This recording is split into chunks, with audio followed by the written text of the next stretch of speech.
When you're building out your container home, it's important to maximize your interior space. And what we're gonna do in this video is reveal to you a process that will allow you to gain an extra 4 inches within your container home width. It's something I don't think I've ever seen revealed online, so let's dive right in. Now, in most container applications, you'll see this type of construction, and it is an effective way, an efficient way to do it. It's just by simply using 2x4 studs, it could be metal or wood, and framing out the interior of your home. Now, when we're doing this type of construction, we're typically pre-creating all of our ceiling frames in 8-foot or 10-foot lengths, and then installing those first. We screw those into the 2x2 top tube steel up at the top of the container.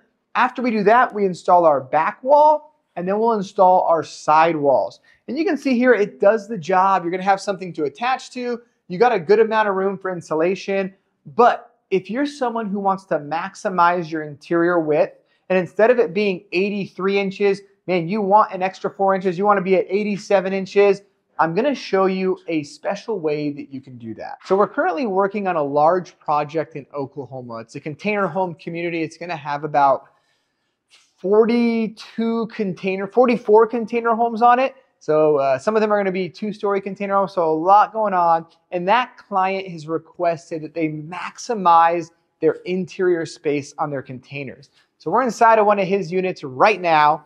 And in order to do that, we are implementing a little bit of a different construction method. What we're doing is we're installing this 1-inch flat stock at 3 different heights. So at the bottom, the middle, and the top. This is going to function basically as a tacker or a strip that we can attach our stud to.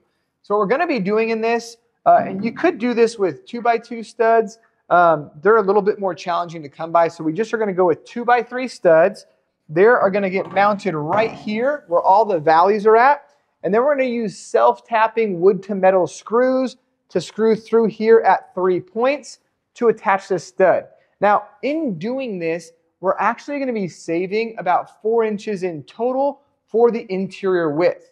So instead of that other unit that you saw where it was framed out this direction with 2x4s, by putting it horizontally and butting it up right here to these metal strips, we are saving a lot of additional space on the interior. And you may not realize it, but 4 inches on a container home can go a long way. And the reason the client is making this adjustment is because at the end of the container, they have a bed, and they want to be able to put nightstands on both sides and have walkways on both sides. Without this additional 4 inches, that would not be possible.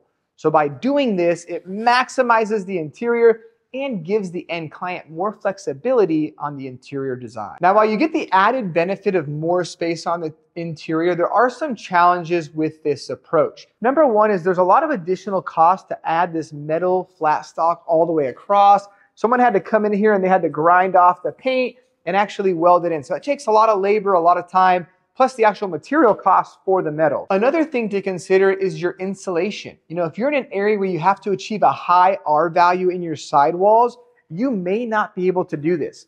When this wood is sitting in this direction, you're only gonna have about 2 inches of spray foam insulation that you can accommodate. That's gonna give you an R value of about R14. So for those of you that you need a minimum R19 or R21, you may have to default to going with a more traditional approach on your framing. The last thing to consider is how you're going to run your electrical and your plumbing. Now imagine with me here. So these studs are going to be like this.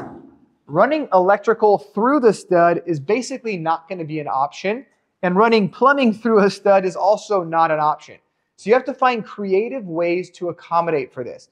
So for us with the electrical, all the electrical is going to be ran through the roof, and it's going to drop down in the container valleys and down to where the outlets are going to go. Because there's not a lot of space, all of our electrical outlets are also going to have to be shallow boxes. And then when it comes to the plumbing, because we can't go through the actual studs themselves with drains or PEX water lines, we have to creatively find ways to run the plumbing either through the ceiling and down the valleys similar to the electrical, or primarily through the underside of the container. Well, I hope this was an informative video on the different approaches to shipping container framing. If you're interested in learning more about container construction, go ahead and check out our free online workshop where we provide a lot of helpful information for those of you that are doing a DIY build. And I look forward to seeing you in the next video.